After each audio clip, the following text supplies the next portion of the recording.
కాణిపాకం స్వయంభూ వరసిద్ధి వినాయక స్వామి బ్రహ్మోత్సవాలు అంగరంగ వైభవంగా జరగనున్నాయి. ఇందుకోసం అన్ని ఏర్పాట్లు పూర్తి చేస్తున్నారు. వినాయక చవితి సందర్భంగా ఇవాళ పెద్ద ఎత్తున భక్తులు స్వామివారిని దర్శించుకుంటున్నారు. రేపటి నుంచి 21 రోజుల పాటు బ్రహ్మోత్సవాలు నిర్వహించనున్నారు. ఆలయంలో బ్రహ్మోత్సవాల ఏర్పాట్లను పూతలపట్టు ఎమ్మెల్యే డాక్టర్ మురళీకృష్ణ స్వయంగా పర్యవేక్షిస్తున్నారు. భక్తులకు ఎలాంటి ఇబ్బందులు కలగకుండా అన్ని ఏర్పాట్లు చేశామనంటోన్న ఎమ్మెల్యే మురళీకృష్ణతో మా ప్రతినిధి విజయమూర్తి మరింత సమాచారం అందిస్తారు. సత్య ప్రమాణాలకు నిలయమైనటువంటి కాణిపాకం స్వయంభూ వరసిద్ధి వినాయక ఆలయంలో బ్రహ్మోత్సవాలకు సర్వం సిద్ధమైంది. ఆలయ ఏర్పాట్లన్నీ కూడా స్వయంగా పర్యవేక్షిస్తున్నారు స్థానిక పూతలపట్టు ఎమ్మెల్యే డాక్టర్ మురళీమోహన్ గారు. ప్రస్తుతం ఆయన మనకు అందుబాటులో ఉన్నారు. సార్, ఓవరాల్గా చూస్తూ ఉంటే బ్రహ్మోత్సవాలకు సంబంధించి ఎలాంటి ఏర్పాట్లు చేస్తున్నారు సార్? వచ్చిన ప్రతి భక్తుడు సంతృప్తికరమైనటువంటి రీతిలో దర్శనం పొందే విధంగా సకల సౌకర్యాలను ఏర్పాటు చేయడం జరిగింది.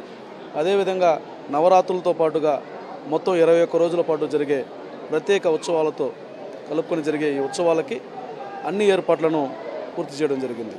ముఖ్యంగా ఈరోజు 70 నుంచి 80 వేల మంది వరకు వచ్చే అంచనా ఉందని మేమందరూ కూడా గత అనుభవాల దృష్ట్యా అంచనా వేసుకోవడం జరిగింది. అంతకు మించి వచ్చిన ఏ ఇబ్బంది కలగకుండా సకల సౌకర్యాలను కల్పించాలని నిర్ణయించుకోవడం జరిగింది.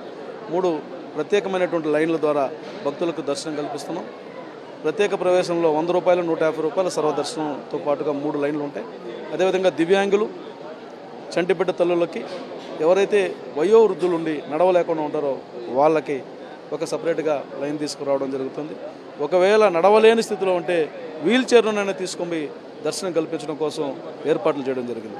ఎవరు వచ్చినా బయట వెహికల్స్ పెట్టి అక్కడే సూచిక బోర్డు ఏర్పాటు చేసి ఎక్కడికెక్కడ వాళ్ళు ఏ రూపంలో దర్శనానికి వెళ్ళాలనుకుంటారు, ఉచితంగానా లేదా ప్రత్యేకలైనా అక్కడే సూచిక బోర్డు ఉంటే దాన్ని అనుసరించుకుని నడుచుకుంటూ వచ్చినట్లయితే గంట లోపల దర్శనం అయిపోతుంది.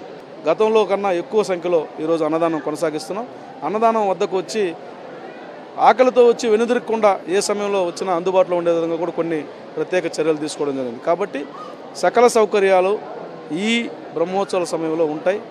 భక్తుల్ని నేను ఒకటే రిక్వెస్ట్ చేస్తున్నా, రండి, స్వయంభూగా వెలిసినటువంటి సత్య ప్రమాణాల దేవుణ్ణి దర్శించి ఆయన దివ్య ఆశీస్సులు పొంది మీ జీవితాలకు కూడా వెలుగులు రావాలని నేను కోరుకుంటున్నా.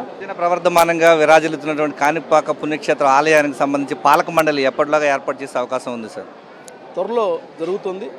దానికి సంబంధించి త్వరలోనే ఒక సంఖ్య మేము నారా చంద్రబాబు నాయుడు గారు